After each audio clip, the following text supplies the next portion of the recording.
السلام علیکم ورحمۃ اللہ وبرکاتہ۔ واٹس ایپ گروپ نمبر 1 میں ابراہیم رحمانی بھائی نے سوال کیا، السلام علیکم وعلیکم السلام، مفتی صاحب کیا کافر کو صحت کی دعا دے سکتے ہیں؟ دیکھیں، کافر کو صحت کی دعا دے سکتے ہیں کہ اللہ تعالیٰ اس کو صحت عطا فرمائے، اور اس نیت سے بھی کہ صحت عطا فرمائے، اللہ تعالیٰ اس کو ہدایت نصیب فرمائے۔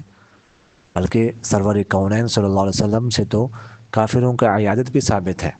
انس رضی اللہ تعالیٰ عنہ فرماتے ہیں کہ حضور اقدس صلی اللہ علیہ وسلم، ایک یہودی لڑکا تھا جو آپ صلی اللہ علیہ وسلم کی خدمت میں حاضر ہوا کرتا تھا، تو وہ غائب رہا، تو آپ صلی اللہ علیہ وسلم اس کے بارے میں پوچھا کہ وہ کدھر ہے، تو بتایا گیا کہ وہ بیمار ہے، تو آپ صلی اللہ علیہ وسلم اس کا عیادت کے لیے گئے۔ تو آپ صلی اللہ علیہ وسلم سے تو کافروں کے جو ہے نا عیادت کرنا، مزاج پرسی کرنا، یہ بھی ثابت ہے۔ تو اس لیے کافر کو صحت کی دعا دینا یہ جائز ہے۔ نیت یہ ہونی چاہیے کہ اللہ تعالیٰ صحت دے اور ہدایت نصیب فرمائے، مسلمان بنائے، تو اس میں ثواب بھی ملے گا انشاءاللہ۔ جزاکم اللہ خیر۔